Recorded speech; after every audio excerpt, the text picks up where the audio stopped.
নমস্কাৰ বন্ধুসকল, smart work আৰু হাৰ্ড ৱৰ্কৰ মাজত পাৰ্থক্য কি বা কেনেকুৱা চিন্তা চৰ্চাই এজন মানুহক সাধাৰণ মানুহৰ পৰা অসাধাৰণ মানুহলৈ ৰূপান্তৰিত কৰিব পাৰে বা এজন সফল ব্যক্তি বনাব পাৰে, সেই বিষয়ে এটা সৰু কাহিনীৰে মই আপোনালোকক বুজাবলৈ চেষ্টা কৰিম। আপোনালোকে ভিডিঅ'টো শেষলৈ চাই থাকক। পাহাৰুৱা অঞ্চলৰ এখন গাঁৱত বহুত পানীৰ অভাৱ। গাঁওখনৰ পৰা বহুত দূৰতহে এটা নিজৰা আছে। সেই নিজৰাটোৰ পৰা পানী নানিলে মানে আৰু কোনো উপায় নাই, আৰু সেই নিজৰাটোৰ পৰা পানী অনা বহুত কষ্টদায়ক। বহুত মানুহে মানে সেই নিজৰাটোৰ পৰা পানী আনিব নোৱাৰে। গাঁওখনত তেনেকৈ বহুত পানীৰ অভাৱ। ৰাম আৰু ৰহিম নামৰ দুজন ল'ৰাই এই কথাখিনি চিন্তা কৰিলে, আমি সেই নিজৰাটোৰ পৰা পানী আনি দেখোঁ এই গাঁওখনত বিক্ৰী কৰি আমি পইচাৰ উপাৰ্জন কৰিব পাৰোঁ। এই কথাটো চিন্তা কৰি দুয়োজনে তাৰ পৰা পানী আনি সেই গাঁওখনত বিক্ৰী কৰা আৰম্ভ কৰিলে। আৰু ঠিক এনেকৈয়ে দুয়োজনে পানী কঢ়িয়াই আনি সেই গাঁওখনত বিক্ৰী কৰি দুয়োজনে যথেষ্ট পইচা ইনকাম কৰিলে। আৰু তেওঁলোকৰ যিবোৰ অভাৱ আছিল, সেই অভাৱবোৰো তেওঁলোকে লাহে লাহে পূৰণ কৰিবলৈ আৰম্ভ কৰিলে বা তেওঁলোকৰ সেই অভাৱবোৰ নোহোৱা হৈ আহিল।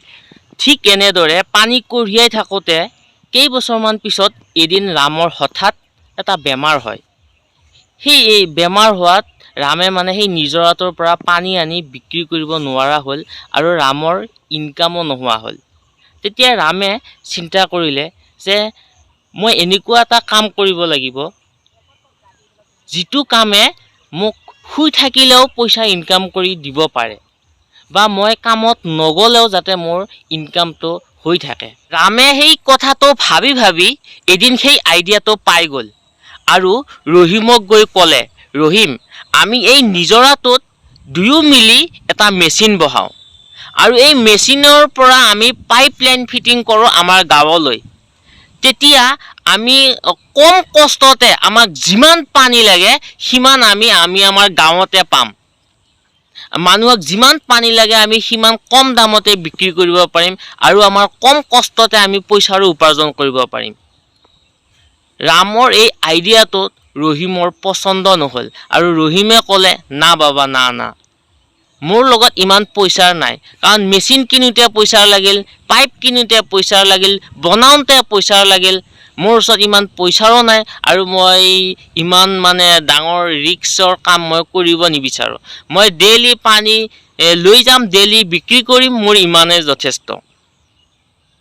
ৰহিমৰ এই কথাটো শুনি ৰাম কিছু সময়ৰ কাৰণে হতাশ হৈছিল যদিও পিছত ৰামে মানে মনত এটা জেদ বান্ধি ল'লে যে নহয়, মই এইটো কাম কৰিমেই। ৰহিমক বাদ দি ৰামে সেই কামটো অকলে কৰাৰ সিদ্ধান্ত ল'লে। পানী কঢ়িয়াই আনি বিক্ৰী কৰি ৰামেও পায় 1000 আৰু ৰহিমেও পায় 1000। ঠিক এনেকৈ কিছু বছৰ কৰি যিখিনি পইচাৰ জমা হয়, সেই পইচাখিনিৰে ৰামে খৰচ কৰে মেচিন কিনাত আৰু পাইপ লাইন কিনাত, কিন্তু ৰহিমে খৰচ কৰে নতুন ঘৰ বনোৱাত, ভাল গাড়ী লোৱাত বা ৰেষ্টুৰেণ্টত গৈ খানা খোৱা বা ভাল কাপোৰ কিনাত। ৰহিমৰ তুলনাত ৰাম মানে দুখীয়া হৈ গ'ল। এদিন ৰহিমে গৈ ৰামক ক'লে, চোৱা, দুয়ো একে কাম কৰি আছোঁ, আজি তোমাৰ কি অৱস্থা আৰু মোৰ অৱস্থা কেনেকুৱা চাওক।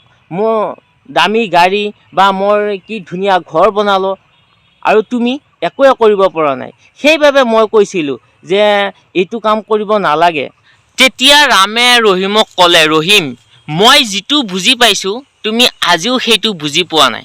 তোমাৰ এই প্ৰশ্নটোৰ উত্তৰ মই আৰু কিছু বছৰ পিছত তোমাক দিম।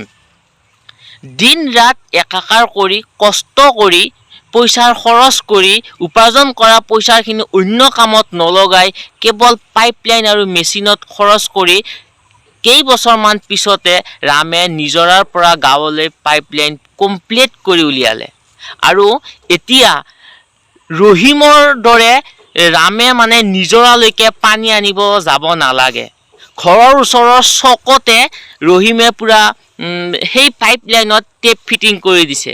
যাকেই পানী লাগে তাৰ পৰা টেপ খুলি দিলেই পানী পৰে আৰু পইচা দি পানী লৈ যায়। ঠিক এনেদৰে এতিয়া ৰামে ৰহিমতকৈ 10 গুণ বেছি পইচাৰ ইনকাম কৰিবলৈ আৰম্ভ কৰি দিলে আৰু ৰহিমে পানী কঢ়িয়াই কঢ়িয়াই দিনক দিনে দুৰ্বল হৈ গ'ল। বয়সো লাহে লাহে বাঢ়ি গ'ল। আগতে ৰহিমে যিমান পানী কঢ়িয়াই আনি বিক্ৰী কৰিছিল, এতিয়া সিমান পানীও ৰহিমে কঢ়িয়াব নোৱাৰা হ'ল, কাৰণ ৰহিমৰ বয়সো বাঢ়িল আৰু দিনক দিনে সদায় মানে স্বাস্থ্য ঠিক তেনেকুৱাকৈ ভালে নাথাকা হ'ল।